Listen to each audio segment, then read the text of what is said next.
Member KBP, oras 6:04. Balitang makatotohanan, balitang maaasahan. ACS Balita. Walang makakaligtas, walang makakalampas. Saan mang sulok ng kapuluan, Luzon, Visayas hanggang Kamindalawan. Basta't may balita, ipagwagwagan ng sikat na tagapagbalita. ACS Balita. Kasama ang 2x2 tandem Anthony Taberna at Jerry Baha. ACS Balita. Ang programang ito ay hatid sa inyo ng ACS Manufacturing Corporation, ISO certified, maker of world-class quality Pride detergent.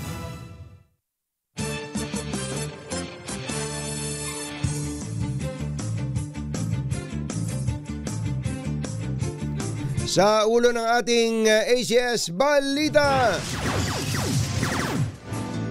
Pinoy trekker nilakbay ang Pilipinas sa pamamagitan ng paglalakad. Nakapasok sa Guinness World Record.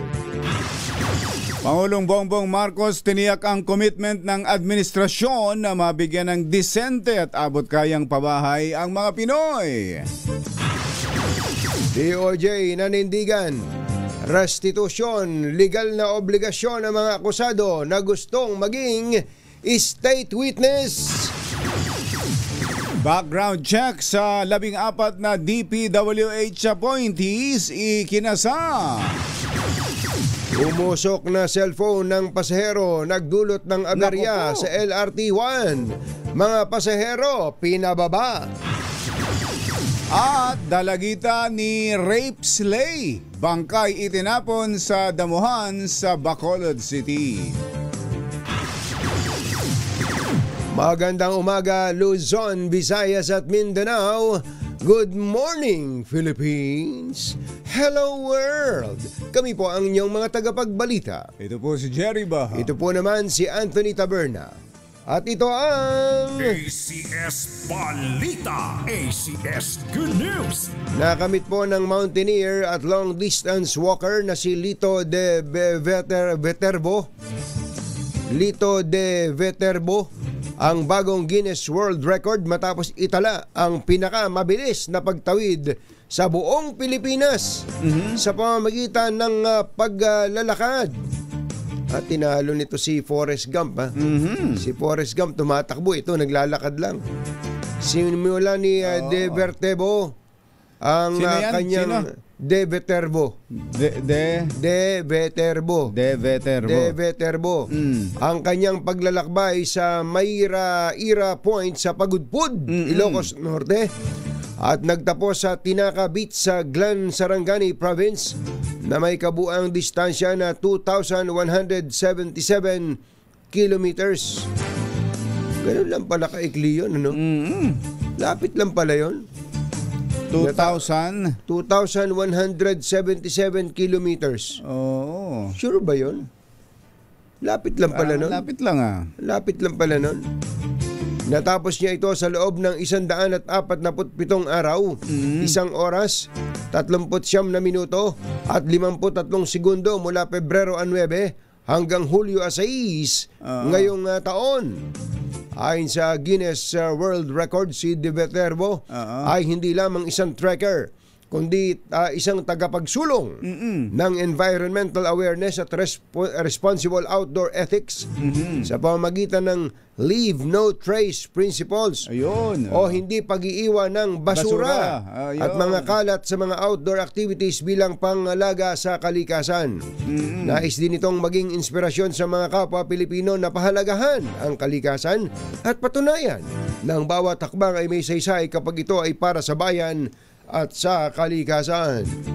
Ay naman dyan kay De Viterbo. De Viterbo. Oo, tinan mo, hindi man lang tinambuan ng balbas. Samantalang si Forrest Gump, hanggang dibdib ang balbas nung matapos di ba? Oo. Kaya nga nasabi ni Forrest Gump, magpakalungkot-lungkot na nga lang tayo. Alas 6:09 ang ating oras. Patuloy na sinisikap ng pamahalaan na mabigyan ng disente at abot kayang pabahay ang bawat pamilyang Pilipino. Ito ang tiniyak ni Pangulong Bongbong Marcos sa National Housing Expo 2025 na ginanap sa World Trade Center. Ibinida ng Pangulo na ngayong taon ay higit sa 57,000 na mga miyembro ng Pag-ibig ang nakalipat na sa kanilang sariling tahanan, habang aabot naman sa 75 billion ang naipautang ng ahensya sa 3 milyong Pilipino. Ayon sa Pangulo, patuloy na palalawakin ng pamahalaan ng mga programang pabahay para mas marami pang Pilipino ang magkaroon ng disenteng tirahan. Nagsusumikap ang pamahalaan na palawakin ang ating programa, pabilisin ang mga proseso at palalimin ang suporta sa sektor ng pabahay. Sa Housing Expo na ito, makikita natin ang bunga ng pagtutulungan ng gobyerno, pribadong sektor at ng mga tinatawag nating housing agency. Si Pangulong Bongbong Marcos. Alas 6:10 ng umaga, humingi ng tulong si DPWH Secretary Vince Dizon sa NBI para i-background check ang 14 niyang appointees. Ito upang matiyak ang transparency at integridad ng mga bagong talagang opisyal ng DPWH. Sinabi ni Dizon na alinsunod ito sa direktiba ng Pangulong Bongbong Marcos na linisin at maglunsad ng reforma sa DPWH. Pero hindi ba hindi naman si Secretary Vince ang nag-appoint sa kanila? Marang inirekomenda ni Secretary, pero ang nag-vet dapat nito Malacanang. Dahil ang Malacanang, ang Pangulong Bongbong Marcos ang appointing authority. Correct. Kaya nga nandyan yung PMS yung Presidential Management Staff, nandyan yung Office of the Executive Secretary. Correct. Kumbaga, nandyan na hawak nila ang lahat ng mga access sa kung meron mang dossier o derogatory reports laban sa mga ini-appoint. Correct. Kaya ngayon, yung kung merong halimbawang masumpungan dito na hindi magandang bagay, sino may pagkukulang nun, kumbatsero? Di sila rin. Di ba mula dun sa taas yan? Correct, tama yun. Kaya hinihingi po ngayon daw ni Secretary Dizon sa NBI na i-background check itong 14 na appointees sa DPWH. Humihingi din daw po ng tulong si Dizon sa pribadong sektor sa pagsasagawa ng background check sa mga bago niyan talagang opisyal. Ito po yung mga pangalan. Sino? Senior Undersecretary Emil Sadain. Matagal na si Yusek Sadain. Matagal na dyan. Oo, matagal. At magaganda naman ang naririnig natin kay Yusek Sadain. Siya yung si brother. Si brother. Pangalawa, Undersecretary Arthur Bisnar. Undersecretary Police yan, police. Police. General to. Undersecretary Ador Canlas. Matagal na rin matagal yan. na yan. Undersecretary Nick Conti. Madami to. Yan yung bago. Maraming kausap yan. Maraming kausap. Si Yusek Nick Nicasio Conti, matagal na rin sa gobyerno to.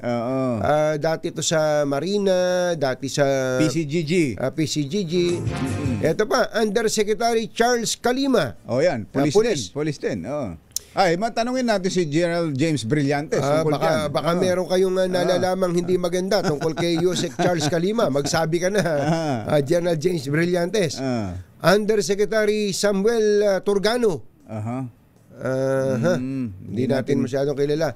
Undersecretary Ricardo Bernabe III. Parang anak to ng isang justice ng Supreme Court, kumbatsero. OIC Undersecretary Lara Mariz Esquivel. Assistant Secretary Nery Bueno. Assistant Secretary Medmier Malig. Assistant Secretary Michael Villafranca. Assistant Secretary Constante Llanes Jr. Assistant Secretary Joseine Marie Liwanag. At Assistant Secretary Michelle De Vera. Si Buntis. Naalala mo yung sumasama dito? Baka naman nanganak na. Yan po yung mga pangalan. Alas 6:13 ang ating oras. Masantos siya kabasan at sa kayo namin nagbangon kila. Legal na obligasyon ng mga nasasangkot sa flood control scandal ang restitution o pagbabalik ng ninakaw bilang pondo sa gobyerno bago mapasailalim sa Witness Protection Program. Sa inilabas na pahayag ni Justice Undersecretary Jesse Hermogenes Andres. Talagang pati si Buo. Hermogenes. Tinukoy nito ang Republic Act number 6981 o Witness Protection, Security and Benefit Act na nagmamandato sa mga akusadong nagnanais maging state witness. Paliwanag ni Andres, kailangang ibalik ang ninakaw na pera sa kaban ng bayan dahil mapapawalang saysay ang pag-uusig sa mga sangkot sa anomalya kung hindi nila ibabalik ang kanilang ninakaw. Matatandaang muling kinwestiyon ni Senator Rodante Marcoleta ang pag-require ng restitution bago matanggap sa WPP ng DOJ na wala umano ito sa batas. Kunin na ng kunin yan, kumbachero. Ang totoo nun, ito, magprangkahan tayo. Mas mamatamisin pa ng mga yan na makulong kaysa mabawi yung pere. Talaga? Oo. Kasi alam nila, kapag nakakulong, pwede pa rin silang magkapera. At pwede pa nilang gamitin yung kanilang pera para maging maginhawa sila habang nakakulong. At aasang darating ang panahon na makakalaya sila. Makakalaya sila. At pagtatampisawan uli nila yung kanilang mga ninakaw. Kaya tama lang nabawiin, Senator Dante Marcoleta. Pabawi mo na. Total naman kaya lang, siguraduhin lang na yung babawiin kung ano talaga yung mga ninakaw. Baka naman ang idedeklara nung gusto nga maging witness protection program sa mailalim, pero ang idedeklarang lang kakarampot lang doon sa mga ninakaw nila. Hindi. Dapat alam ng gobyerno kung magkano babawiin nila. Pero in the meantime, kung ano masasabunot. Kung ano andyan, masasabunot, sabunutin na. Habang nandidiyan pa kasi bagugulat na tayo, wala na tayo makukuha dyan. Sabunutan na sabunutan yan. Para malaman natin kung totoong buhok yan. 6:16 na umaga. Nagpanik at napilitang bumaba ang mga pasahero sa loob ng tren ng LRT Line 1 matapos umusok ang cellphone ng isa sa mga sakay nito. Sa pahayag ng LRT Manila Corporation, pasado alas 10 ng gabi noong Miyerkules nang maganap ang insidente sa loob ng isang tren na huminto sa Central Terminal Station sa Maynila. Ayon sa ilang sakay ng tren, biglang umusok ang cellphone ng pasahero. Kaya ibinaba ito sa sahig. Dahilan para magtakbuhan ang ilang sakay nito. Tingnan mo naman yan. Matindi pala nagka-panic yung mga tao. Kaagad namang inalis ng train driver ang cellphone mula sa loob ng tren habang mabilis na kumilos sa mga security personnel para matiyak ang kaligtasan ng mga pasahero. May mga cellphone talagang umiinit. Umiinit, siguro kagagamit, sobra gamit. Nagte-telebabad. May mga ganun, kaya kapapanood siguro, ML siguro. O kaya baka kaya hindi charger yun siya binabanggit, hindi power bank, Hindi kumbachero. Cellphone mismo. Yes. Ano kaya yun? Alas 6:17 ang ating oras. Mayong aga, mga pinalangga, bugtaw na kamo, gising na. Walang saplot pang ibaba, nakagapos ang kamay at wala ng buhay na matagpuan ng isang 17 anyos na babae sa Bacolod City. Positibong kinilala ng mga kaanak ang biktima na napag-alamang umalis ng kanilang bahay noong Martes ngunit hindi na nakauwi. Ayon sa pulisya, puno rin ng galos at sugat sa katawan at braso ang dalagita. Sa ngayon ay nire-review na ng pulisya ang CCTV sa lugar para matukoy kung sino mga huling nakasama ng biktima. Samantala, nag-aalok na rin ng 100,000 pabuya si Bacolod City Mayor Gasataya para sa sinumang makapagtuturo sa salarin. Susunod! Tito Boy! Nako, yun daw pong public Wi-Fi project ng DICT, overpriced. Hindi ba nung pa natin binabanggit kay Secretary Martin Aguda dyan? Ayan, napakalaki ng Henry Aguda na napakalaki ng budget nung pa yan bago pa maupo si Secretary Martin Aguda dyan Henry Atuelan hindi. na si Secretary sinasabi na natin at alam naman niya. Isipin mo yung bilyon ang ginagastos ng gobyerno sa public Wi-Fi samantalang magpalagay, bigyan mo na lang kaya ng load lahat ng mga gustong gumamit diyan. Makakatipid pa. Tapos hindi rin gagana. Hindi rin gagana. Nako, natanaw yan ni Senator Loren Legarda. Yan at iba pa sa pagbabalik ng ACS Balita. Achi, Mr. Jalom Tang, lakyam chap kauhon, 6:19 ng umaga. Yahoo! At pag Laundry Day, Friday, all you need is Pride washing machine detergent. May triple stain away formula kaya tanggal ang makapit, madikit, malupit na dumit mancha kaya easy ang labada. Kaya pala mula noon hanggang ngayon, all you need is Pride. All you need is Pride. ACS. Kasama ang 2x2 tandem Anthony Taberna at Jerry Baja. ACS Balita. Alas 6:22 ang ating oras, tuloy ang ACS Balita.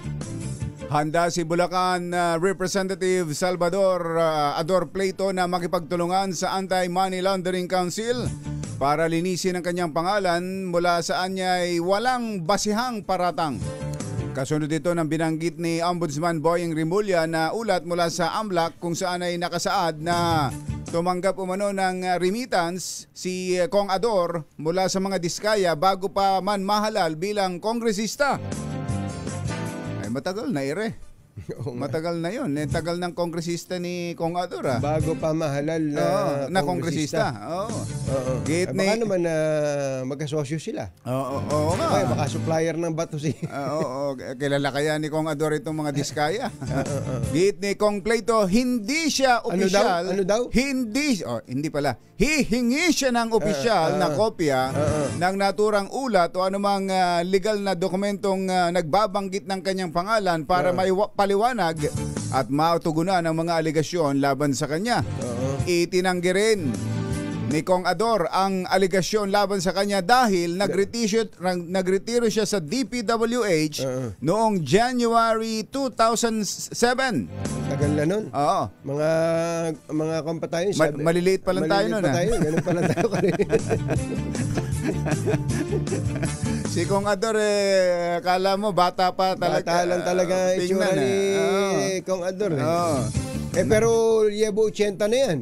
Kaya nga, malakas pa. Malakas pa. Pati yung may bahay, si Mami Girlie. Ang lalakas pa. Nagretiro sa DPWH noong January 2007 habang nagsimulang kumuha ng kontrata ang mga diskaya, 2013 na. Ang layo nga, Paano nga nun, Pakiusap ng kongresista sa publiko, huwag gumawa ng mga konklusyon o magpakalat ng mga hindi beripikadong impormasyon na maaaring makasira sa kanyang reputasyon bilang pribadong individual at isang lingkod bayan. Good morning, Tata Ador. 6:24 ng umaga, mga korap na opisyal ang dapat habulin ng Philippine National Police at hindi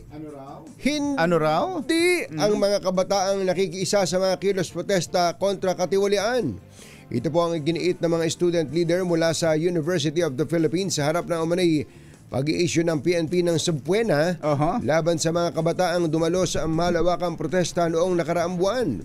Ayon kay University Student Council Chairperson Joaquin Buenaflor, isang fourth-year political science student na nakatanggap ng subpoena, mabilis kumilos ang PNP pagdating sa panggigipit sa mga kabataan. Ngunit bingi, bulag at tahimik ito pagdating sa mga anyay dambuhalang magnanakaw. Ayun, ganun sana. Giit ni Buenaflor, ang mga mandarambong ang dapat na inaangasan ng pambansang pulisya. Tinawag din ng student leader na dilulu o delusional ang pamahalaan sa pag-aakalang matatakot ang mga kabataan na makiisa sa mga pagkilos kontra katiwalian dahil lamang sa pag-i-issue ng subpoena. Baka naman akala ni Mr. Benaflor, siya lang inisyo ng subpoena. Ang daming sinapina. feeling nyo naman yata kayo lang ang special kayo. Ang daming sinapina. Wag ganyan. Wag naging pilingero. Wag kayong pilingero. Hindi, kung ayaw nyo tawaging dilulo, wag naman kayong pilingero. Ang daming sinapina. Yan yung September 21 rally Naalala mo yung may nanggulo dyan? Ano ba gusto nitong mga batang ito, sila Benaflor? Gusto ba nila ulitin yung mga pagbabasag ng mga gamit yan, pagsira ng mga pasilidad, pagpasok sa motel? Gusto nyo bang ulitin yon? Ano pa pinagkaiba ng mga ito sa mga magnanakaw? Galit tayo sa magnanakaw tapos gagawin din natin yung mga labag sa batas. Wag ganon. Pwede tayong magalit sa magnanakaw nang walang nilalabag na batas. Pwede, Pwede yun. Paano pa tayo magiging iba sa kanila na lumalabag sa batas kung lalabag din tayo sa batas, di ba? Samantala, pinuna ni Senator Loren Legarda ang overpriced na public Wi-Fi project ng Department of Information and Communications Technology o DICT. Sa pagdinig ng Senate Committee on Finance, sinabi ni Legarda na nag-inquire siya sa DICT hinggil sa halagang aabutin ng pagpapa-renew ng monthly subscription para sa free Wi-Fi project sa kanyang probinsya sa Antique. Ngunit ikinagulat ng senadora. Ang sabi ng senadora, Nagulat niya si Senator. Ikinagulat ni Senator Loren nang makatanggap ng proposal mula sa DICT na kinakailangan ng magkano? Ng tumataginting na 150 million. Nako. Para makabili raw po ng panibagong Starlink kit. Gayong nag-expire lang naman ang kanilang monthly subscription. Ay, pambira naman. Talaga naman, ba't ganon? Oo nga naman. Monthly subscription lang Depensa naman ni DICT Secretary Henry Aguda, hindi permado at hindi otorisado ang proposal na natanggap ng staff ni Senator Legarda. Sige nga, pakinggan nga natin. Binibili po ninyo na may isang enterprise na may 3 access point na sabi nyo ay dapat 200,000 in your own mouth, ay kinompute po namin yung 480 pag 150 million ay 312. So immediately there's more than 100,000 overprice per unit na binili ng DICT. Last year lang to Last year yan. Last year lang to. Sana naabutan natin yung sagot. Hindi natin nakuha yung sagot. Pwede ba ituloy natin yung sagot doon? Kasi nung na-interview natin si Secretary Aguda rito, siya mismo yung nagagalit. Siya nga yung pumupuna siya dyan. Siya nagagalit, napakamahal niyan. Siya mismong nagsabing mahal nga. Pero itong nangyari yata kay Senator Loren dito sa takbo ng istorya natin na ginawa ni Ara. Si Ara. Parang ang dating yung merong nang bubudol kay Senator Loren. Parang gano'n may nagpadala sa kanya. Sabi ni Secretary Henry Aguda, hindi pirmado at hindi otorisado ang proposal na natanggap ng staff ni Senator Legarda. May gumagawa ng kalokohan yata. May gumagawa ng kalokohan. May gumagawa ng FERA. Tawagan nga rin natin mamaya si Secretary Martin Aguda. Henry Umaga. Aguda. Samantala, alas 6:29 na ng umaga, naimbag bigat kada kayo amin na po. Agring kayon, gising na. Hawak na ng pulisya ang isa sa 4 na sospek sa pagpatay sa presidente ng Association of Barangay Captains sa Bulacan. Nahuli sa kanyang bahay ang sospek na si alias Lupin, na sinasabing driver ng grupong nasa likod ng pananambang sa biktima na si Ramil Capistrano noong October 2024. Ngunit ayon kay Bulacan Provincial Police Director Colonel Angel Garciliano, si Garci. Weakest link lamang ang naarestong sospek at tinutugis pa rin ang kanilang leader na si dismissed Police Staff Sergeant Ulysses Pascual. Kasama si Pascual sa 3 pang subject ng warrant of arrest para sa 2 bilang ng murder na inisyu ng Malolos, Bulacan Regional Trial Court nitong Pebrero. Meron pala. Former PNP active officer na ngayon po ay dismissed na. So yung po leader nila to ay dismissed sa PNP service, but during the commission of the incident, siya po ay active. So with the result of the investigation, lumabas po yung orat, nakawin po yung kanila na pinuno siya sinabi.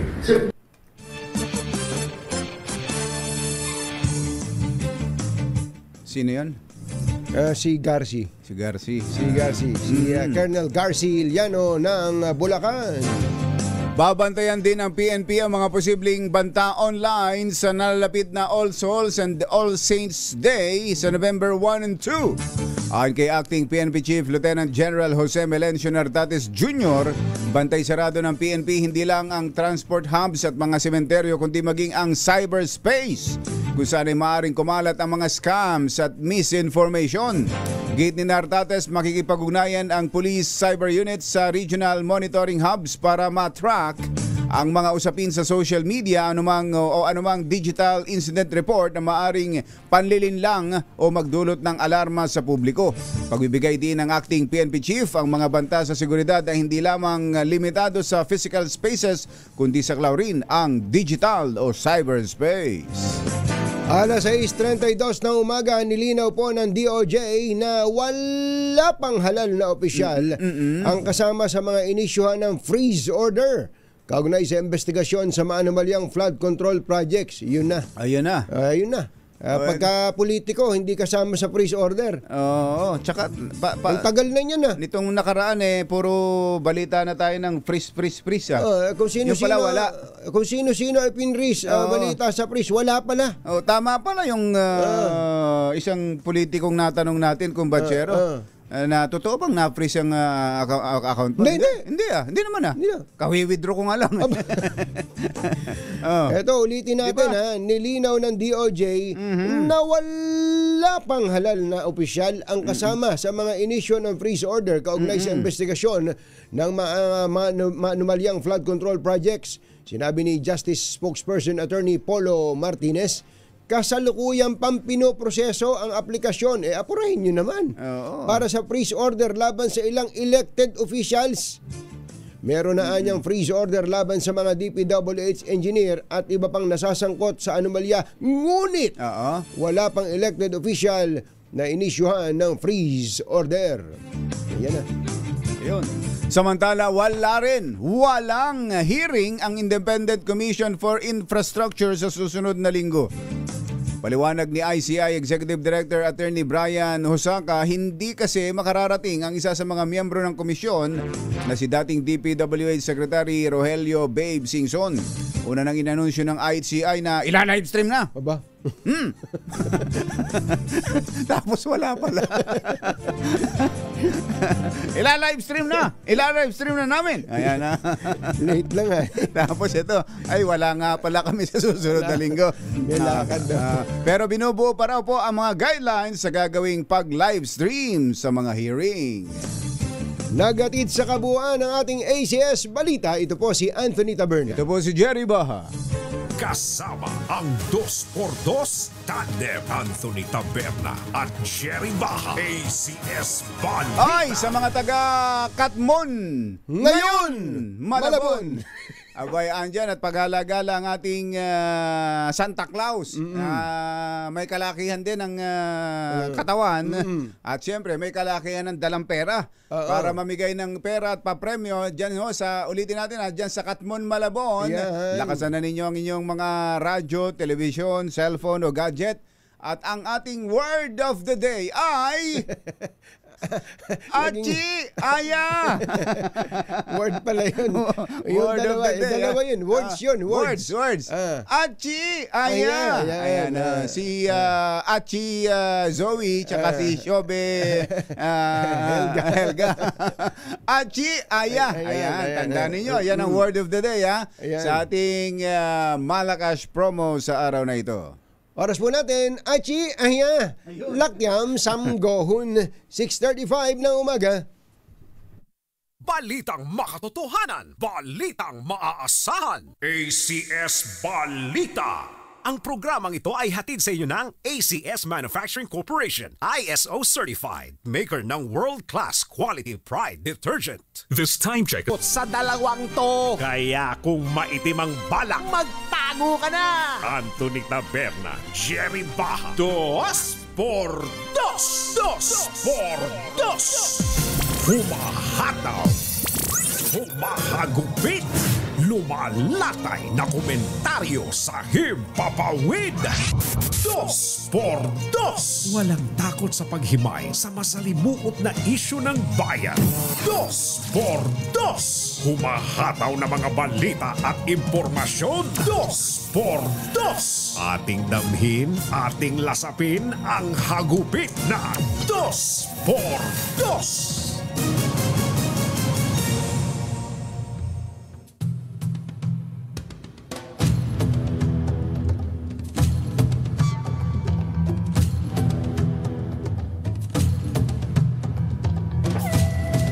Hindi na hihilingin ni Ombudsman Boying Rimulya sa Senado na ipatupad ang 2016 dismissal order laban kay Senador Joel Villanueva matapos malaman na nabasura ang kaso dahil sa umano'y secret decision.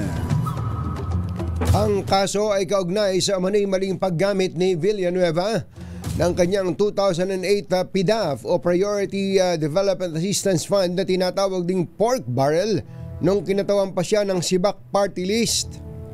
Inamin ni Rimulya na nasorpresa siya dahil noong banggitin niya ang kanyang hangarin na ipatupad ang dismissal order ay sinalubong siya ng isang desisyon na nilagdaan ni dating Ombudsman Samuel Martires na may petsang June 2019 na tinawag niyang secret decision.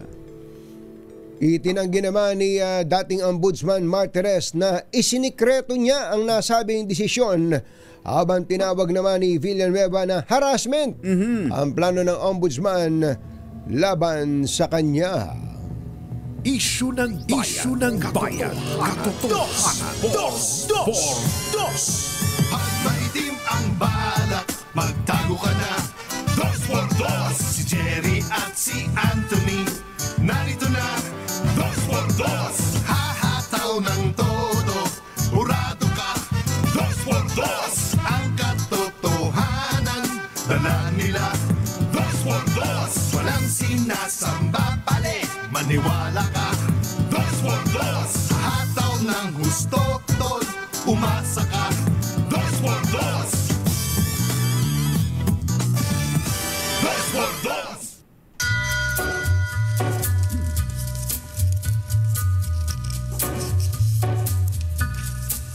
Hi. Take a little walk Maganda morning. and go across the track. Magandang umaga, bayan! Bayan! Ito po si Jerry Baha. Ito po naman si Anthony Taberna. Muli pong sumasa inyo ang 2x2 sa umagang ito ng Light Friday! Yuhuu! Kumusta kayo mga textmates, mga text partners, mga kapamilya, kapuso, kapatid, kabarkada, mga kapitbahay? How are ya? Uy, Friday na pala Teka, talaga. No? nawala na yung kalendaryo na. Uy, nawala yung kalendaryo. May tumira ng kalendaryo dito. Ano ba yun? Nanakawan ba tayo? Kanina, kahapon, nandyan lang yun Ayun, Mother, di ba? Wala. Pinasok tayo. Kasi nag-uunahan daw tayo sa live. Tinanggal ni Mother. Nag-uunahan pa kayo. Sabi ni Tanggalin ko Mother. na yan. Dahil nga next week, di ba't wala nang pasok? Ayan. Oo, sa eskwelahan. Sa eskwela. Nako, mga adi. teachers. Ayan. Adi, maluwag pala dito sa Metro Manila next week. Ano ba yan? May, dahil lang ba para lang ba sa mga estudyante yan o para maiwasan ng mga rally-rally? Ngayong mainit ang issue na, sa bagay, pampalamig din ng ulo yung mga ganyang bakasyon. Sabi siguro ng mga bata, ano bang gagawin ko? Magrarally ba ako o magpupunta sa Boracay? Kaya mag-ESM. SM. Naalala ko tuloy kong batsero, bago ko lang malimutan, di ba tayo katakot-takot ang reklamo natin at ang totoo naman, may mga nakakausap tayo mga kababayan nating hirap na hirap ang kalagayan sa buhay. Oo. Pero pag may mga magko-concert dito, puro sold out. Kaya nga di na mo. At Talaga, napakamahal ng concert dito napakamahal sa ng atin. concert sa Pilipinas. Mabibilib ka sa mga Pilipino. Pagka nabubusit, kayang-kayang gumastos. Tapos pag yung same artist, same singer, pag nag-concert sa ibang lugar, pag bibili ka ng ticket doon, ang mura. Mura. Halimbawa sa Singapore, kumbachero, mas mura pa ang ticket. Ang mahal doon, yung mga ibang gastusin. Pero yung ticket ng concert, ba't ba ganun dito sa atin, napakamahal? Buti na lang to si classmate ko na si Maribeth Diaz. Binibigyan ako ng ticket. Libre. Oo. Hindi ba magaling sumayaw yang si Maribeth? Ay, talaga. Ang galing yan. Maribeth Diaz Bichara. Yan, siya yun. Hindi, parang siya. Para siya. Sa galing sumayaw. Kumusta na kaya si Maribeth Bichara, no? Hindi ba yan yung magaling na dancer tapos choreographer? Bicolana yan, Bicolana. Taga-Albay. Ating Maribeth Bichara. Yan, nakukumusta ka lang namin. Sana'y nakakapag-dancing. Exercise yan eh. Yes. Ayun, tingnan mo, pinadalhan ako ni Maribeth Diaz ng ticket. Para saan yan? Ano ba petsa na ngayon? 23. 23? Hindi nga, 23? 24. Tama, 24. ngayon pala to. Ano ba yan? Sino ba yan? Fra Lipo-Lipi. Sino ba yan? Hindi ba lighter yan?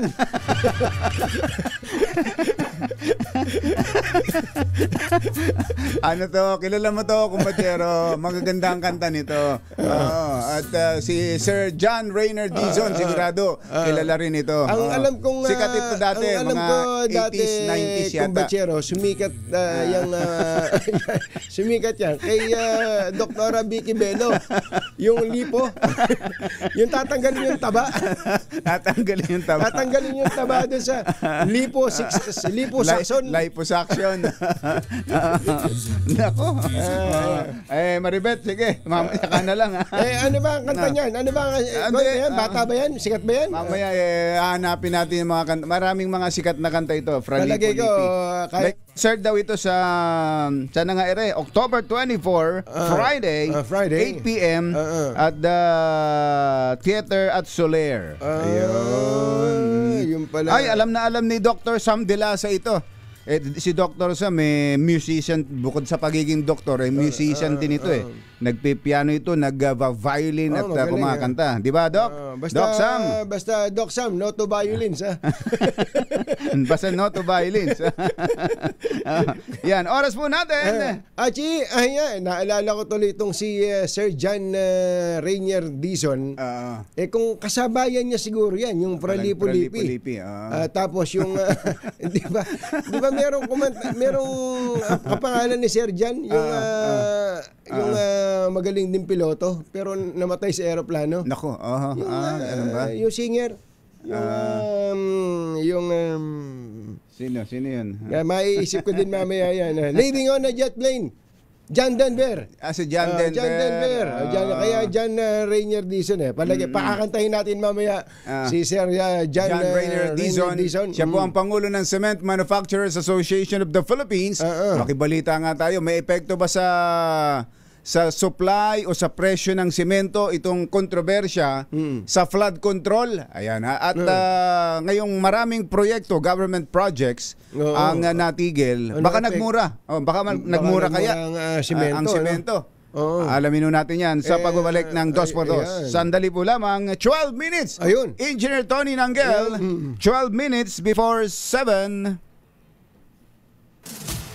Sa dalawang to. Kaya kung maitim ang balak, Magtago ka na! Anthony Taberna, Jerry Baja. 2 por 2. 2 por 2.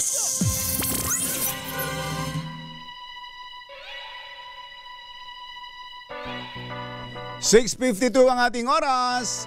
Kasama natin sa palatuntunan via Zoom ang Pangulo ng Cement Manufacturers Association of the Philippines na si Sir John Rainier Dizon. Sir John, magandang morning! Si Ka Jerry at si Ka Tunying po ito.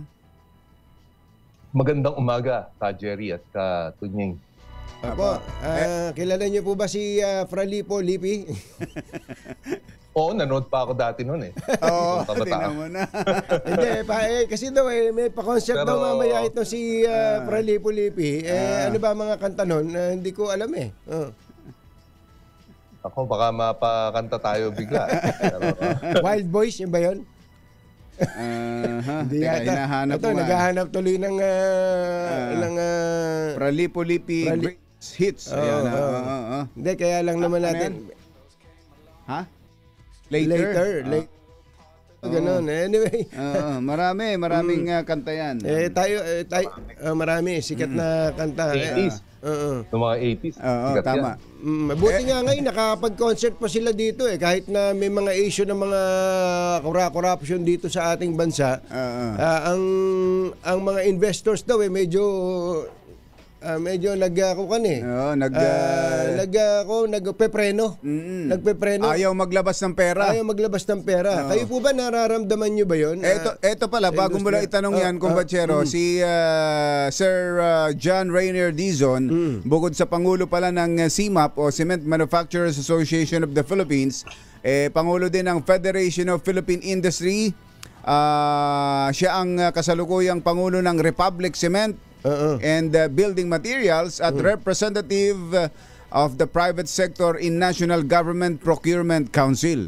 Aba, ang dami nyo palang trabaho. Buti pala may oras kayo ngayon. Sir John. Pero puro pro bono yan. Huwag kayong mag-alala. Okay, go. Okay, doon po sa tanong namin, kumusta bang business? Medyo, sa totoo lang po, medyo hirap ka, Tunying. No? Marami po tayong hinaharap na challenges. Hindi naman po drama tong tong programa. Baka maiyak tayo sa mga pwede naman. Pwede po. Lalagyan po namin ng magandang background music. Lalagyan natin ng magandang background music. Ayan. Okay, kahit Pralipo na lang. Go ahead po. Kasi, maikwento ko lang. Ang industriya natin, ang semento, kabangga ng ating pag-unlad sa ekonomiya yan with 115 million Filipinos at alam naman natin na kailangan naman talaga natin ng infrastruktura, no? Mapakalsada, mapa-airport, tulay, etc. No? Para mabawasan din ang traffic. No? Kailangan ng ating bansa. I'm sure ang mga kayo at ang ating karamihan sa ating mga kababayan nakabiyahe na rin. So if you benchmark with, huwag na tayong pumunta sa Estados Unidos o Europa, dito na lang sa ASEAN, medyo na pag-iwanan na rin ang ating mga infrastruktura. No? So this is supposed to help our economy, etc. Just fast forward, sa totoo lang, nung bago mag-pandemya, ang cement industry po, or let's say construction, nakararanas kami ng mga yung tinatawag na compounded annual growth rate, humigot kumulang siguro mga 6 to 8%, no? In the last 8 years before the pandemic. And during the pandemic, syempre nahinto po tayo ng ECQ, ng MCQ, barbecue, kung ano-ano. Lahat ng Q. Lahat ng Q. Tapos medyo yung nakaahon, nagkaroon naman po tayo ng perfect storm in terms of supply chain, energy crisis, kasi nagre-rely din tayo nag-i-import din tayo ng coal galing sa ibang bansa, ang ating mga power plants. No? Nagkaroon ng supply chain shocks also because of the Russia-Ukraine, at nagkaroon din po ng interest rate increase. No? So, in short, no, in the last 4 to 5 years, naging medyo flat po yung growth ng cement. From ang estimate po namin babanggit po ako in tons, no?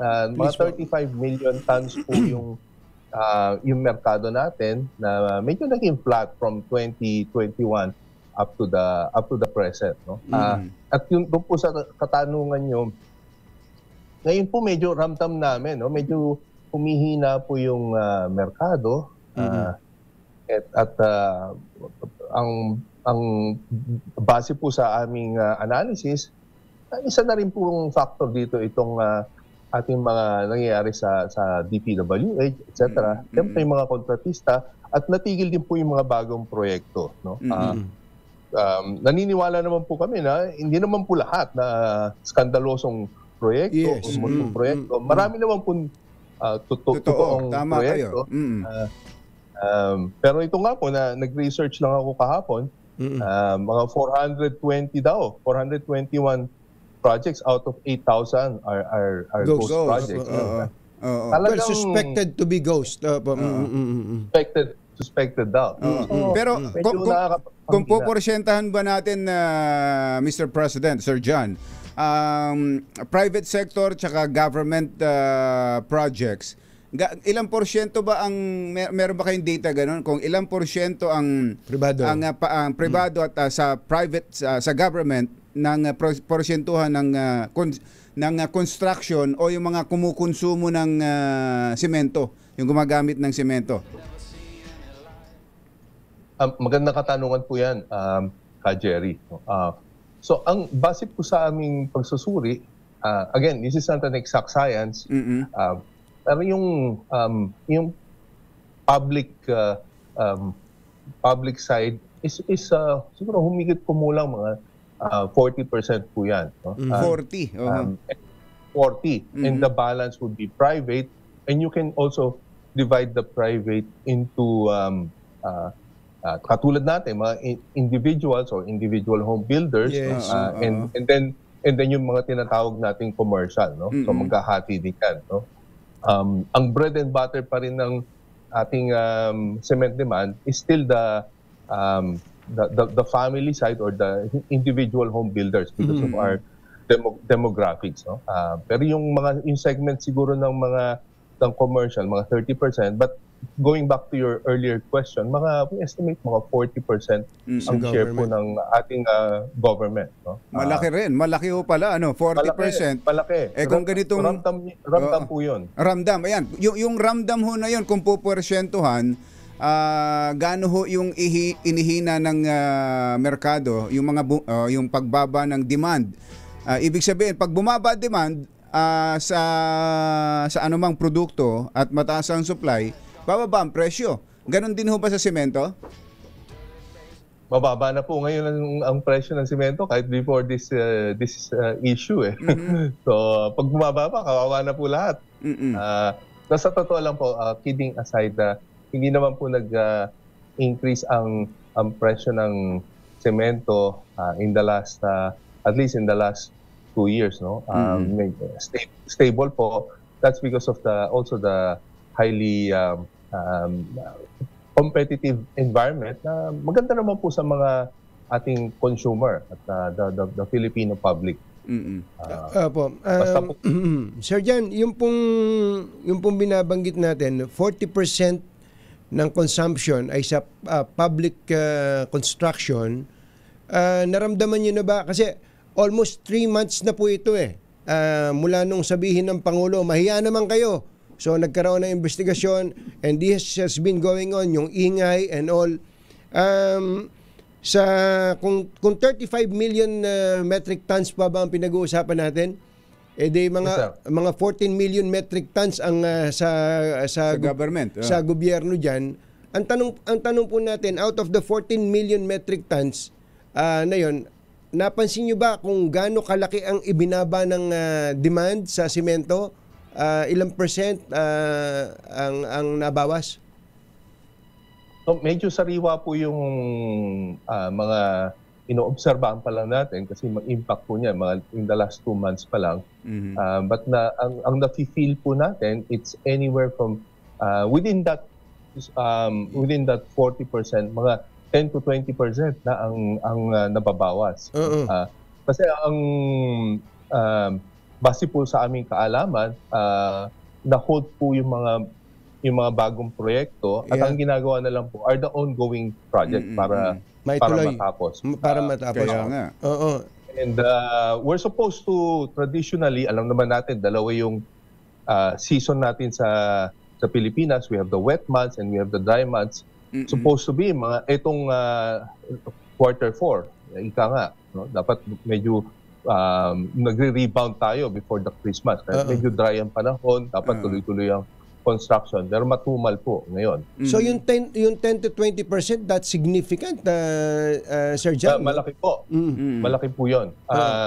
Kasi alam nyo, Katunying, meron din tinatawag na, siyempre may multiplier effect yan. So pag gumawa ka ng kalsada, halos automatic yung mga nearby property, nag-aahunan din yan. No? May mga investment sa real estate, etc. So, bangga-bangga po yan. Mahalaga yung sana masolusyonan na ng gobyerno natin itong problema na ito. So kung nag-a-assume pa lang naman tayo, wala pa exact numbers, ano po, yung 10 to 20%, hindi ba yan makaka-apekto sa presyo? Kahit na dent lang? Ngayon, it's highly competitive naman. And sa totoo lang, what is baka i-clarify ko lang po, cement cement is ultimately becomes concrete, no? But it's an energy-based product. No? Ang cost factor po ng cement, humigit kumulang 50 to 60% is energy-based. No? So it's fuel and electricity. No? And right now, it's very competitive na po. And patulad na rin po ng petrolyo or gas stations, no? Marami pong we don't sell to retailers, no? It's the market that dictates the prices. But we hope it will remain stable. Yun naman po yung aming pinapangako sa gobyerno, pati yung supply. Wala pong problema sa supply, no? Sa totoo lang, underutilized po ang ating industry. Nasa less than 60% po ang ating capacity utilization. Hindi tayo kukulangin ng semento. Yung pong magkano po ba isang bag ng semento ngayon? Oo nga pala, magkano na ba ngayon? Nagre-range po yan. Wala naman pong para ring depende kung saan lugar kayo. Parang bigas. Parang bigas, parang petrolyo. But if I'm to give a range, siguro it's from 185 to 200 pesos per bag. No? Depende kung saan kayo bibili. No? Kasi it's all about logistics and siyempre kung mas maraming retailer, mas magko-compete yan. Ang ratio po ba ng locally produced saka imported na semento, can you educate us po? Yeah. So it's something close to our hearts. Siyempre, minomonitor din natin yung ating merkado. Ang ratio, base sa aming pagsusuri, ito lang medyo rather official numbers. Yung last year, 80% po yung, I think 80% yung local and then 20% po yung imported. Pero kaya ho ba natin kung halimbawa i-require natin na local lang lahat. Lalo na sa government, di ba? Meron tayong, alam ko, kumbachero, meron tayong batas na dapat ang gagamitin by Filipino. Dapat local ang gagamiting products. Kung sakasakali hong ima-mandate natin na lahat ay local cement ang gagamitin, kaya bang i-supply ng mga local cement manufacturers yun? Kaya ka, Jerry. Katulad nga na nasabi ko, yung ating utilization. Nasa 60% lang. 55% lang. So, and that's actually the reason why the industry is suffering. Kasi yung ating, I don't know kung nakakita na kayo o may kaibigan kayo sa taga-semento, but cement is highly, yun yung mga industriyang highly capital intensive, totoo yan. High on fixed cost.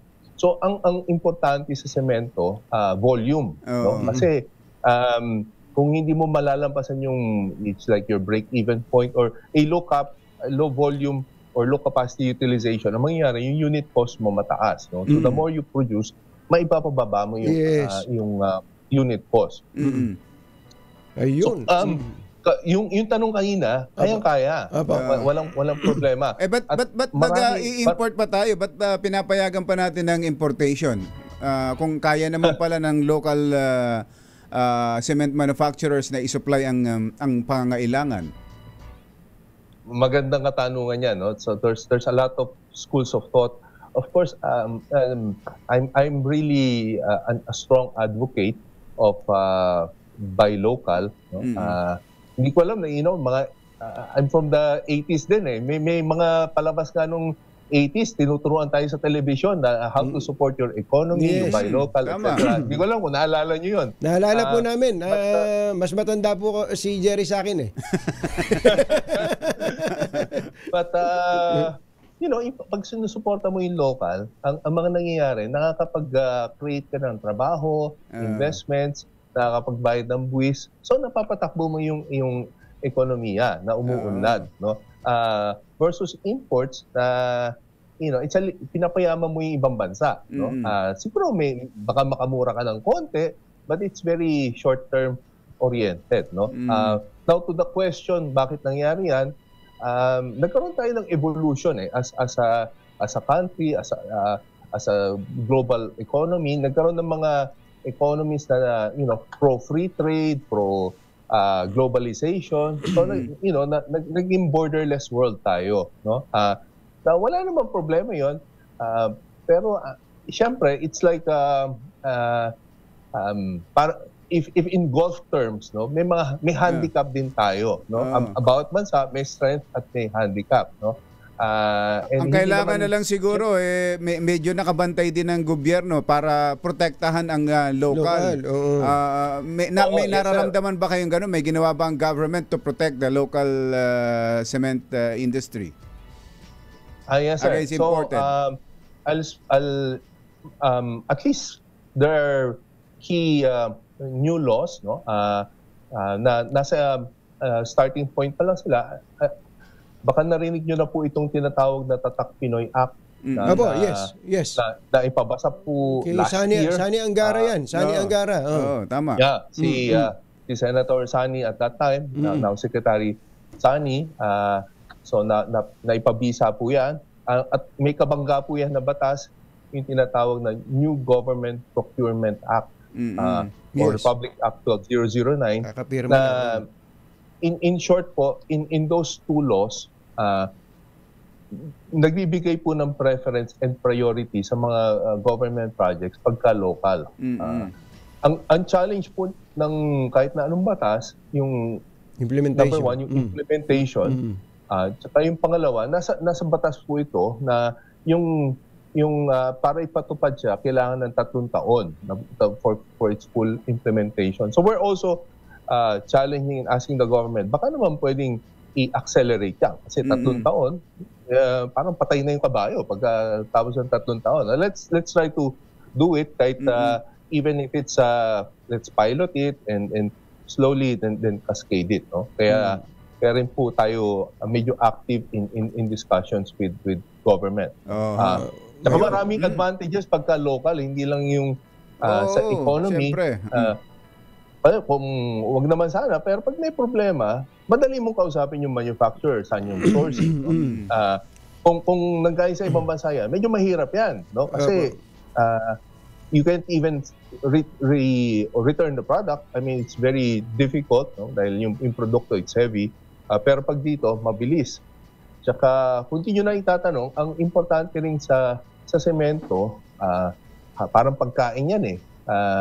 Funny enough, no? But kailangan sariwa, no? Meron pong I would call it expiration, no? Ang semento dapat less than 3 months magamit mo. Kasi with our humidity and moisture content, based on Philippine national standards natin, dapat in less than 3 months yung magamit mo siya, no? So yung sa mga ating mamimili, kailangan tignan nila kung ano yung date manufacturing date. Mahalaga po yun. Okay. Alam nyo, nakakatuwa na meron kami nakakausap galing sa inyong industriya. Ako, key takeaway ko kung bachero kay Sir Jan, bagamat mahaba yung usapan natin, yung local. Tingin ko sa panahon ngayon na kakaba-kaba tayo, may mga doomsayers na nga on what will happen to our economy by next year. Mukhang tayo na ang kailangan magtulungan sa isa't isa, Pilipino sa kapwa Pilipino. Support local. Isuportahan natin ang kanya-kanyang industriya. Kung ayaw pumasok sa atin ng mga investors, tayo ang magtulungan to keep the economy afloat para po kahit na may mga mandarambong sa paligid natin, wag namang maapektuhan ang buhay ng mga Pilipino. Sir John Rainier Dizon, sir, maraming salamat po sa inyo. Thank you, sir. Maraming salamat po, sir. Magandang umaga. Magandang umaga po. John Rainier Dizon, President, CIMAP, Cement Manufacturers Association of the Philippines.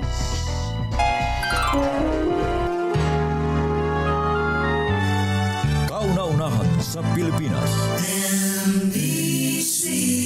Manila Broadcasting Company.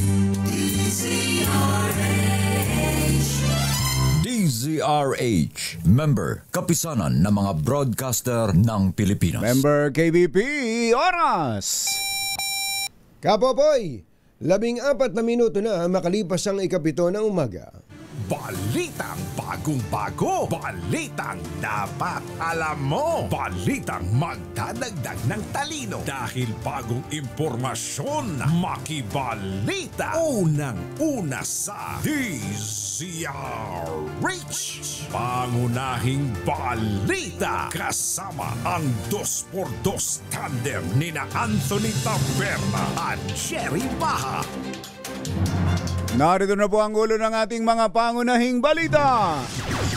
Mahigit 20 opisyal ng DPWH at contractors kinasuhan ng DPWH sa Ombudsman. Arson, isa sa anggulong tinutumbok ng NBI sa investigasyon sa nasulog na DPWH building sa QC. Ombudsman Boying Rimulya hindi na ipatutupad ang 2016 dismissal order laban kay Senator Joel Villanueva dahil sa secret decision. Panalangin, pangunahing paraan ng mga Pinoy para labanan ng stress ayon sa survey. Panibagong hirit na hospital arrest ni Pastor Apollo Kibuloy ibinasura ng korte. At doktora na ginamitan ng AI video ni Pangulong Marcos natangayan ng 93 million pesos sa investment scam. Magandang umaga Luzon, Visayas, Mindanao. Good morning Philippines. Hello world. Kami po ang inyong mga tagapaghatid balita. Ito po si Anthony Taberna. Ito po si Jerry Baha. At ito ang Pangunahing balita. Samantala, bago tayo magbalita, ito muna. Hey! It's the time of the year para mamigay ng malakasang pamasko. Dahil ito na ang DZRH Pasko Panalo Malakas Promo. Mula dyan sa Katmon, ngayon, Malabon. Sherwin Alfaro, go! Yes, katunying ka, Jerry, dito nga sa Katmon ngayon, Malabon. Huling-huli natin to si tatay na naka-tune in sa kanyang radyo. Aba, may radyo nga talaga. Ayun, radyo yung nasa gilid. Oo. Pasukin ko na nga dito sa kanyang mini tindahan niya na habang ang kanyang may bahay ay nagtatahi. Nananahi. Magandang umaga po. Magandang umaga po. Robin Hood Bakil. Robin Hood Bakil. Si Robin Hood. Robin Hood Bakil. Imported. Hindi, yung tatay ko lang teacher. Kaya pangalan ko yung apelido Bakil. Bakil Ano spelling? Bakil. Hindi. B-U-C-K-L-E. Bakal ng sintor. B-A-I-L. K-I-L. Bakil. Bakil nga ba ang puso pag nagmamahal? Ayan ang kanyang radyo. Uy, X-Bass. Oo, at ano po itong inyong pinaglilibangan dito po? Ito lang po, mga kape-kape lang. May sibuyas. tindahan. Meron silang parang kapihan sa mga nais na magkape. Yan, dito pwedeng umorder ng kape. Oo. At Ano yan? Tinitimpla pa o templado na yung kape? tinitimpla pa lang. 3-in-1? 3-in-1. Wala kayo nung 17-in-1? Wala po.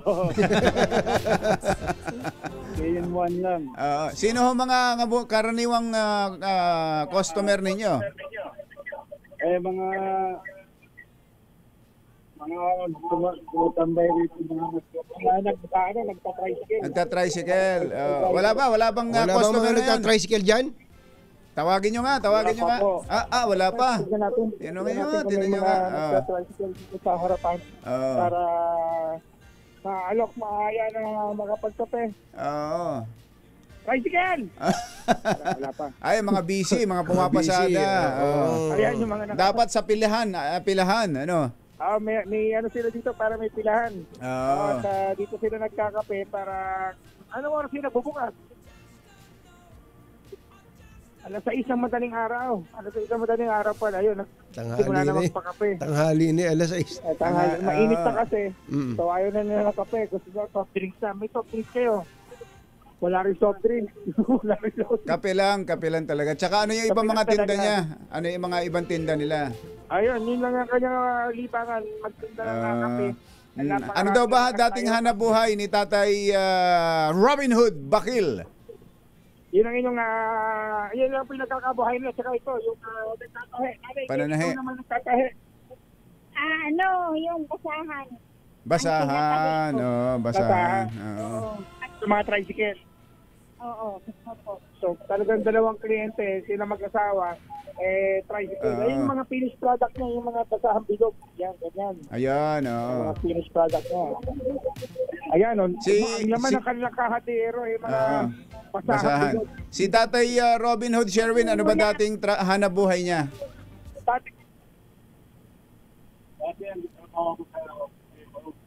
Sa gobyerno. Sa gobyerno, yan. Gobyerno, ano kayo sa gobyerno? DPWH? Forklift operator. Forklift operator. Saan ano? Project. Dito lang sa North Harbor. North Harbor. Sa container pier. Van, sa container van. Nag-retire na. Nag-retire na po. Ayan. At mula na magretiro, lagi nang nakasubaybay sa DZRH. Yes, sir. Ayun, Kung talaga nakasubaybay sa DZRH, ano ang ating word of the day? Ajiyaya. Ayun. Aya. DZRH mini component. Salamat po. Maraming salamat po. Talagang ganun lang kakahawak niya. Muntik pang daliri lang yung hawak. Nakapilantik. Diba? Pang mayaman ang hawak. At dahil nakikinig ka ng DZRH ng 2x2, ito meron ka 1,000 pesos. Salamat po. Mayroon kami pambili sa kape. Isang puhunan sa kape. At syempre, meron ka pa DZRH Noche Buena Basket. At syempre, naitag-isa kayong couple shirt. Ayan na, dahil mag-asawa, couple shirt ang inyong DZRH t-shirt. Salamat po. Maraming salamat po, Tatay. Thank you. Okay. At syempre sa mga nais panalo ng 1,000 pesos sa akin tumutok sa DZRH, baka na susunod natin pinag sa DZRH Pasko Panalo Promo Aris number 6. Survey Battle para DZRH. Sa Pilipinas. Sa Pilipino. Thank you! 7:22 ang ating oras. Magbabalik pa rin ang mga pangunahing balita. This time check, balita sa DZRH. Pangunahing balita. 7:27. Nangunguna ang pagdarasal sa mga paraan ng mga Pilipino kung paano malalabanan ng stress. Sa resulta ng isinagawang survey ng SWS, 16% mula sa 1,500 respondents ang nagsabing sila ay nananalangin o nagdarasal kapag stress at 14% ang nagsabing natutulog o nagpapahinga. Nasa 11% naman ang nasabing namamasyal o nagte-travel. 7% Totial. At 7% ang nag-iisip ng mga positibong bagay. 6% ang nagpapakabisi sa trabaho o pag-aaral. At 6% naman ang nagsabing dinededma na lang ang mga problema sa buhay. Samantala, 5% ang pinipiling maglaan ng oras sa kanilang pamilya o kaya ay mag-ehersisyo, habang 4% naman ay dinadaan sa pagkain. Naku yun, yung stress eating na tinatawag. Daming nagiging obese dahil dyan. 4% pala yun, dinadaan daw sa kain. Yung kaiba naman ay paglalaro, gawaing bahay, pagkikipagtsikahan. Ayun, kaya pala dumarami ang mga marites. At Marisol. Iyan pala isa sa mga pamamaraan. Isinagawa ang nasabing survey sa pamagitan ng face-to-face interview nitong September. Umaabot sa mahigit na 93 million pesos ang natangay sa isang doktora matapos mabiktima ng investment scam sa Angeles City, Pampanga. Napagalamang gumagamit ang mga suspect ng artificial intelligence o AI video ng Pangulong Bongbong Marcos para manghikayat ng mga bibiktimahin. Ito siguro yung deepfake, kumbachero. Ayon sa doktora, naengganyo siyang mag-invest makaraang makatanggap pa ng mamahaling gamit gaya ng bag, relo at sasakyan na umunoy galing sa Pangulo. Giit nito, nakapagbigay siya ng kabuang 93 million pesos sa mga suspect sa loob lang ng isang taon. Samantala, hawak naman ng PNP-CIDG ang dalawang suspect na nasa likod ng naturang investment scam at maharap sa kasong estafa. Ibinasura ng Pasig Regional Trial Court ang bagong hirit ni Pastor Apollo Quiboloy na isailalim sa hospital arrest. Nauna niyang hiniling noong nakarang taon. Sa desisyon ng Pasig RTC Branch 159 na may petsang October 8, nakasaad na walang nakitang mabigat na dahilan para isailalim si Quiboloy sa hospital arrest sa Heart Center o sa Medical City dahil sa naranasang paulit-ulit na hirap daw sa paghinga, ubo, lagnat at pananakit ng kalamnan. Pag talaga may kaso, lahat ng sakit lumalabas. Talaga. Higit ng Pasig RTC, nabigyan na ng clearance ng ospital si Quiboloy noong September. Samantala, pinagpaliban ng korte ang pagdinig kahapon. Ginawa na lang in-schedule sa December 11 at inaasahan ang pagharap ni dating PNP Chief Nicolas Torre bilang testigo. Alas 7:30 na ng umaga, anggulong arson o sinadyang pagsunog ang isa sa tinitingnan ng NBI na dahilan ng sunog na sumiklab sa gusali ng DPWH sa Quezon City. Ito ang sinabi ni NBI Director Jaime Santiago sa paglulunsad ng investigasyon ng ahensya sa gitna ng duda ng publiko na sinadyang sunugin ang gusali sa harap ng investigasyon ng flood control scandal. Ayon kay Santiago, sinusuri na ng kanilang forensic team ang DPWH Region 4B o Mimaropa Office sa bahagi ng Nia Road kung saan sinasabing nagsimula ang sunog. Hindi nga ito. Hindi nga Director Jimmy Santiago, magkaiba po yung building ng Region 4B saka yung Bureau of Research and Standards and Material Testing Facilities doon sa compound. Pero mabuti siguro, bumbero na tanungin natin. Sila na. Kausapin natin si Jesus. Tama. Ang Fire Director ng ating bansa, Bureau of Fire Protection Chief, Fire Director Jesus Fernandez. General Fernandez, magandang morning. Si Katunying po at saka si Ka Jerry. Magandang morning po, Katunying Jerry. At nagpapasalamat po ako. Teka. Sir, ayusin lang natin ang linya. Yes, ayusin lang po natin. Sandali po, ayusin lang natin ang linya dahil... Yusek, naka-com ba kayo? Naka-airpods ba kayo? O naka... Ano ba tawag doon, kumbachero? Naka-hands-free? Hands-free? Oo. Tingnan po natin. Medyo maliit ang boses nyo. Lumiit yung... Para kayo si Weng Weng Sandali lang po, ayusin natin. Ayusin po natin yung linya. Sandali lang po. Babalikan natin. Don Celso. Don Carlos yan. Don Carlos. Pakiayos ang ating linya kay Chief. Iginiit ni Ombudsman Boying Rimulya na secret decision ang ginawang reversal o pagbaligtad sa naunang desisyon ni dating Ombudsman Conchita Carpio Morales na patawan ng dismissal order si Senator Joel Villanueva.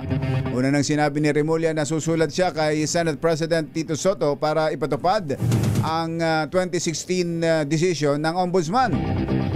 Ngunit ikinabigla ni Remulla nang iharap sa kanya ang umano'y desisyong nilagdaan ni dating Ombudsman Samuel Martires na may petsang July 2019 kung saan ay inaprobahan ito ang motion for reconsideration ni Senator Joel Villanueva. Gate ni Remulla, lumabas lamang ang naturang pasya nang igiit niyang may gagawin ng Ombudsman hinggil sa kaso ng senador. So, we were surprised by the decision. Lumabas lang siya nung sinabi kong may gagawin ang ombudsman tungkol dyan. So, it's a surprise, secret decision that came out. So, it was a secret, sir? Well, nobody was raising that issue before. Joel Villanueva kept quiet through all the years. Ombudsman Martires never spoke about it. Di ba parang secret decision siya? Alam niyo ba yun? Did you know about it? Nobody knows about it.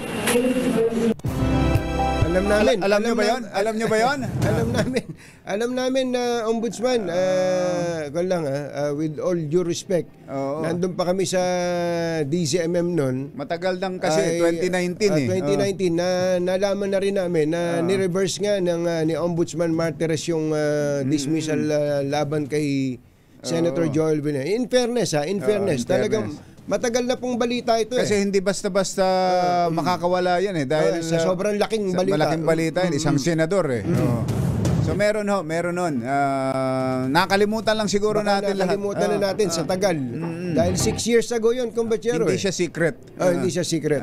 In fairness sa mga involved dito. Samantala, bumelta si Ombudsman Boying Remulla sa pahayag ni Senator Joel Villanueva na harassment ang plano sana niyang ipadismiss sa serbisyo ang senador dahil sa pagkakasangkot noon sa pork barrel scam. Kaugnay ito ng dismissal order na inaprobahan ni dating Ombudsman Conchita Carpio Morales laban kay Villanueva noong 2016 na binaligtad naman ni Ombudsman Samuel Martires noong 2019. Ayon kay Remulla, hindi pangaharas ang plano sana niyang aksyon sa kaso ni Villanueva. Gate ni Ombudsman, sa pananaw ng lahat ay valid ang naturang hakbang dahil hindi naman batid ng publiko maging ng Senado ang anyay secret decision ni Martires na i-dismiss ang kaso. Harassment, it's not harassment. It's something that everybody thinks to be still valid, that can turn out to be not valid anymore due to a secret decision. Dapat kasi hindi naman na-publish yan, hindi yan nilabas. Nobody know about it. Kahit nasa Senate mismo, hindi nila alam yan. Even Tito Soto didn't know about it. Ngayon lang nila nilabas. So don't you call that a secret decision? Ang tinig ni Ombudsman Jesus Remulla. Balikan natin ang isa pang Jesus. Si Fire Director Jesus Fernandez, Bureau of Fire Protection. Chief, magandang morning! Magandang morning po, Tunying ka, Jerry. Ayos na. Maraming salamat sa binigay niyong time para maipaliwanag namin about this. Opo. Ang sabi po ng NBI, ang tinitingnan nilang anggulo ay arson. Kayo po ang unang investigador dyan bilang bumbero. Ano po ba ang findings ninyo dyan po sa pagkasunog ng isang gusali ng DPWH sa QC? Ongoing po yung investigation. Hindi pa po conclusive kung ito ay arson o accidental in nature. Pero yung mga details po about doon sa pangyayari ay meron po kaming mga details para maibigay po sa publiko kung kinakailangan. Kasi yun naman po yung maglalahad po ng lead kung ito nga ay arson or accidental. Meron ho bang kahit konting senyales na ito'y sinadyang pagsunog o arson? Arson nga. Sa aming initial evaluation, may unang nakakita naman po na ito po ay galing sa isang cubicle ni Miss Isabel May Bitnog na merong pumutok na sa within her cubicle. At ito po ay galing sa isang electrical appliance na ginagamit niya doon sa kanyang opisina.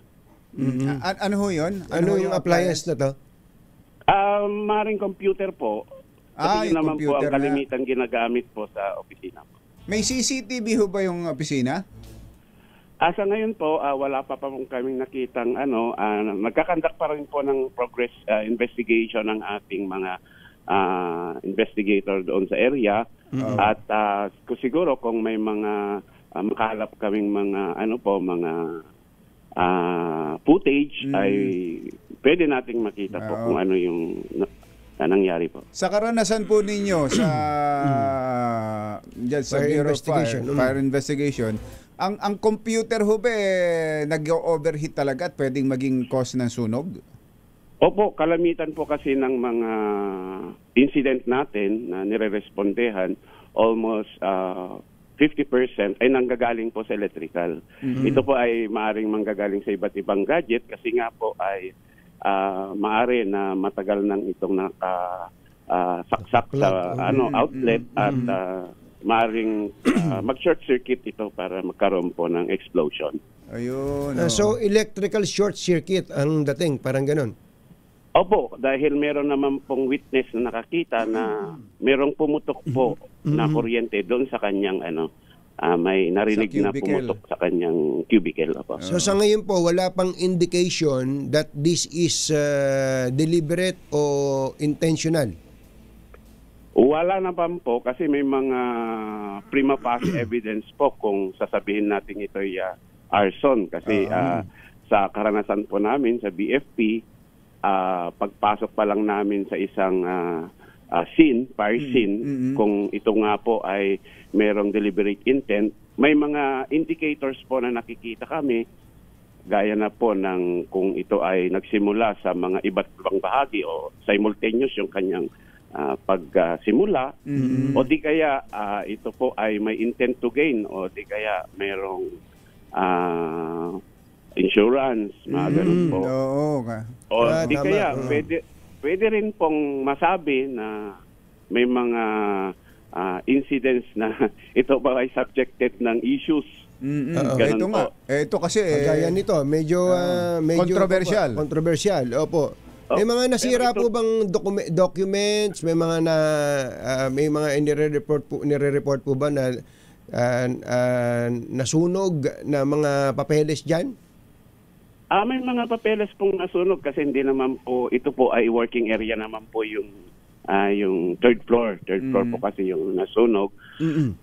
Pero ito po ay mga papeles ng Bureau of Research Standards, yung mga testing facilities nila, mga testing documents siguro. Yun po yung mga involved na mga documents po rito. Hindi ba kayo nag-hire ng mga manghuhula o mga psychic na pagpasok ko sa isang lugar na pipikit lang siyang ganon, sinunog to, sinunog? Hindi naman po tayong ganon. Napanood kasi akong pelikulang ganon eh. Hindi, meron akong kilala, baka si Fire Officer Jerry Corpus. Malalaman niya agad kung arson.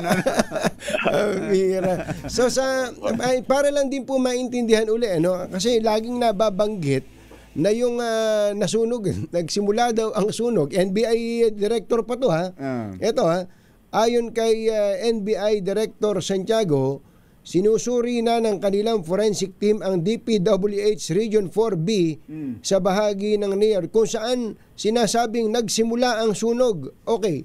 Saan po ba nagsimula ang sunog? Opisina po ba yan ng Region 4B? Hindi po. Sa Bureau of Research Standards, ito po ay isang compound ng DPWH Region 4B. Pero marami po kasing mga structure at particular nga po yung Bureau of Research and Standards nanggagaling sa third floor po ng area nila. So hindi po sa Region 4B ang sunog, office sunog. Opo. Hindi po. Doon po sa office ng Bureau of Research Standards, DPWH. Kailan nyo po isasubmit yung conclusive findings po ninyo, yung report ninyo? Meron po ba kayong timeline? Actually po, yung maximum number of days for final investigation po ay 45 days usually. Pero kung mapaiksi naman po ito, pwede naman pong gawing within lesser period po. I-instruct ko na lang po yung regional director natin ng region NCR para mapast-track po yung final investigation report po rito. Opo. Wala po bang interagency task force na binuo para dito? Kung meron pong i-establish, willing naman po ang BFP na maging part ng Interagency Task Force para naman po malinaw sa ating mga kababayan kung ano po talaga yung nangyari doon sa sunog na nababanggit po. Yes, sir. Maraming salamat, Chief. Fire Director Jesus Fernandez. Magandang umaga po. Magandang umaga po at maraming salamat po. Si Fire Director Jesus Fernandez. Pangunahing meron ka bang i-recommendang manghuhula? Hanapin ko para mapadali ang kanilang... yung pagkakasabi mo parang may recommenda. Meron. Magaling. I-recommenda ka eh. Alam niya na kaagad kung... tulad nung isang misang may nagkaroon ng sunog sa Novaliches. Sabi, nako, pusa ang dahilan nito. Sinabi ka agad? Pusa. Yung pusang may dalang posporo. Tinalian ng gasa sa buntot at nagtatakbo. Ganun. Kaya nga. Eto, kumpatsero, upang sugpuin ang lumalalang kaso ng illegal na online gaming sa bansa at protektahan ang mga manlalaro laban dito, inilunsad ng Philippine Amusement and Gaming Corporation ang PAGCOR Guarantee website. Maaari pong i-check ng publiko sa nasabing website kung lisensyado at lehitimo ang isang online gaming site bago sila maglaro o magbayad. Ayun, regular po ina-update ang website at may direktang link ito sa mga lisensyadong gaming platforms. Ayon kay PAGCOR Chair and CEO Al Tenco, matutulungan nito ang publiko na makaiwas sa panlilinlang habang pinoprotektahan ang kanilang karapatan bilang manlalaro. Ayun. At alam mo ba, kumpatsero? Ano naman yan? Teka, hinahanap ko. Si Jomel Gonzaga, nakikinig sa'yo. Napapansin mo ba na habang tumatanda ang mga magulang natin, parang mabilis mapagod at parang laging walang ganang kumain? Ay, oo nga. Ang totoo nun, mas gusto pa nilang maki-chismis, maki-marites, kaysa kumain.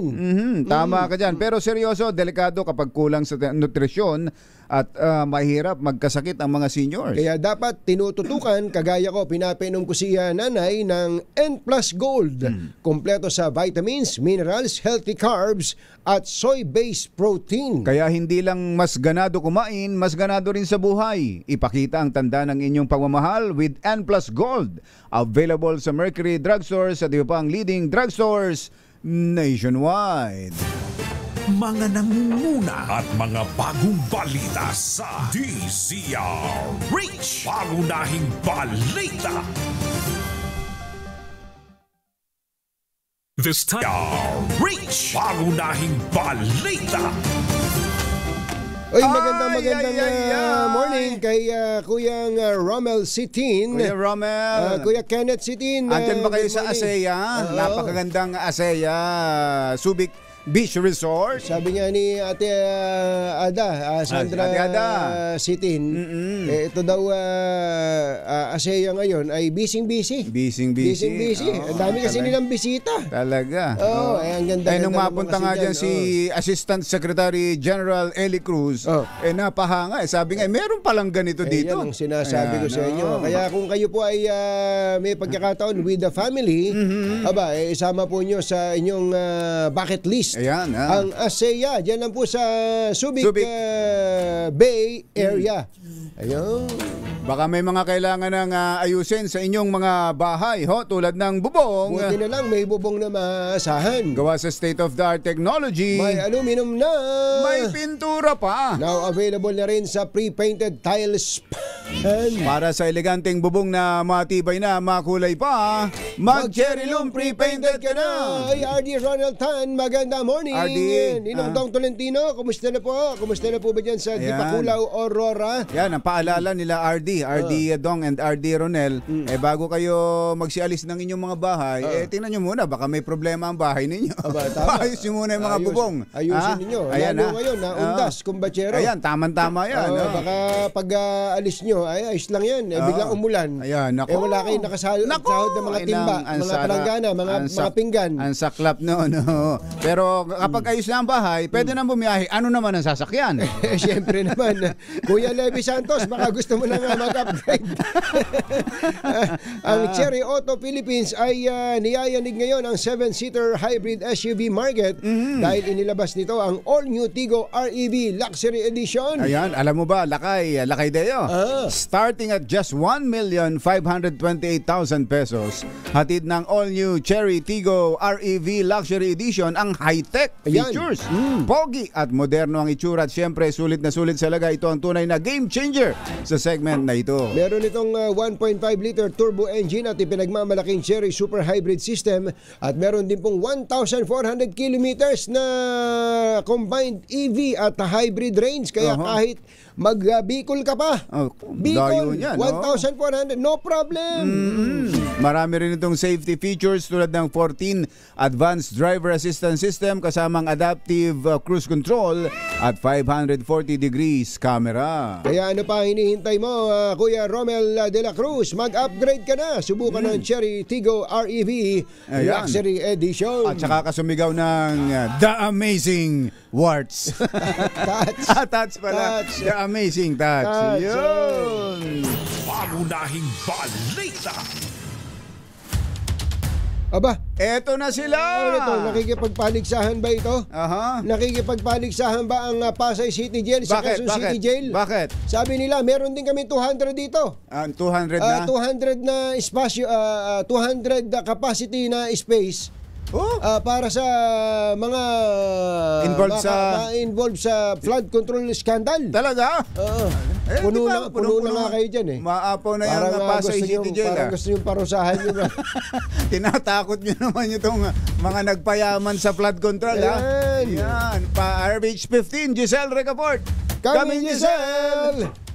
Jerry Katunying, kaya raw ng Pasay City Jail na itiis sa kanila yung mahigit 200 na posibleng makasuhan kaugnay ng anomalya sa mga proyekto sa flood control kahit siksikan sila ngayon.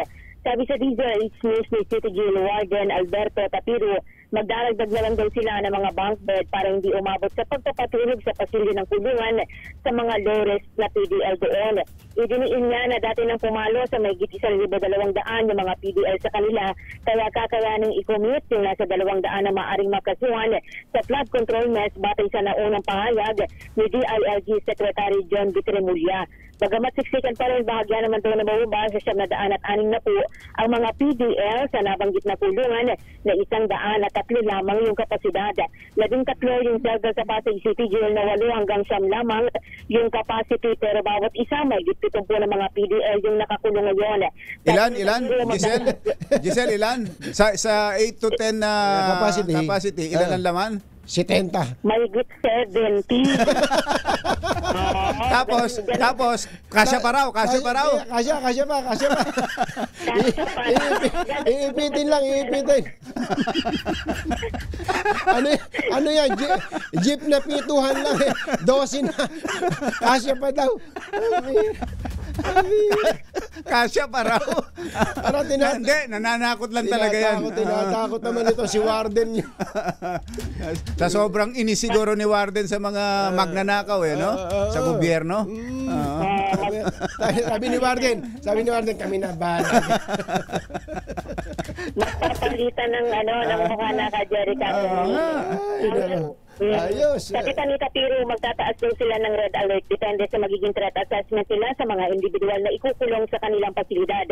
Kahapon, ininspeksyon ng DILG Secretary yung kulungan na kung sakali doon daw ipipiit yung mga salary grade 26 pababa na empleyado ng gobyerno kagaya ng mga district engineer ng Public Works Department.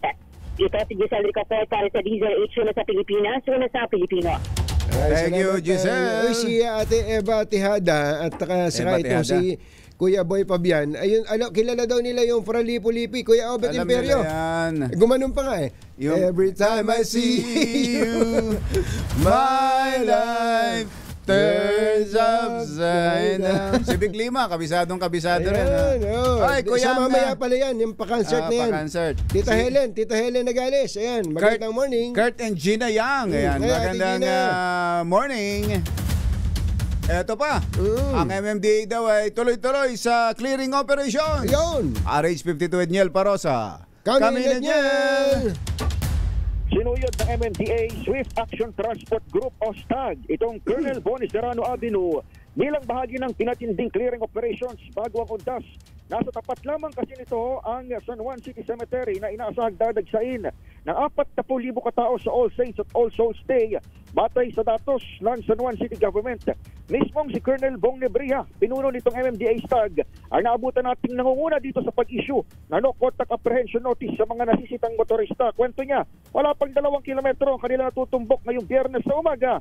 20 na agad ang kanilang nahuhuli. Kasama rito isang naka-red plate na napag-alamang tauhan ng COMELEC at nagdahilang pumarada lang daw para magpa-vulcanize. Pero ani ni Bria, walang red plate, walang green plate, motor, taxi o regular na kotse sa operasyon ng MMDA STAG. Pakinggan natin siya. Binigyan natin ng notice of non-contact apprehensions yung mga sasakyan na nakaparada dito. Marami pa rin even sa tapat ng sementeryo ng San Juan, may mga nakapark dahil yung mga nakatira sa kondo nagpapark sa kalsada. So we've been operating this is twice already before when we started clearing operations para sa undas. Pangalawang beses na ikot namin dito yung mga sakyan nandun pa rin. So tuloy-tuloy natin hanggang leading to October 31 at saka November 1. Ito si Edniel Parosa, nag-uulat para sa DZRH. Una sa Pilipinas, una sa Pilipino. Thank you, Edniel. Yung LTFRB daw ay may mga ilalabas na mga special permit. Tabihan yung report dyan ni Val Gonzalez. Ang LTFRB chairman yan, si Vigor Mendoza. Ayan, si Eddie Wow Apante. Natatandaan mo, kumpanyero? Si Eddie Apante. Lumalabas daw ito tuwing mag-uundas. Ngayon, eto, kaya nga pala nagpaparamdam. Eddie Wow Apante. Andiyan si Vic Lima. Kumusta yung latap mo? Bye! Happy weekend! Woo! Damdaming bayan! Susunod na!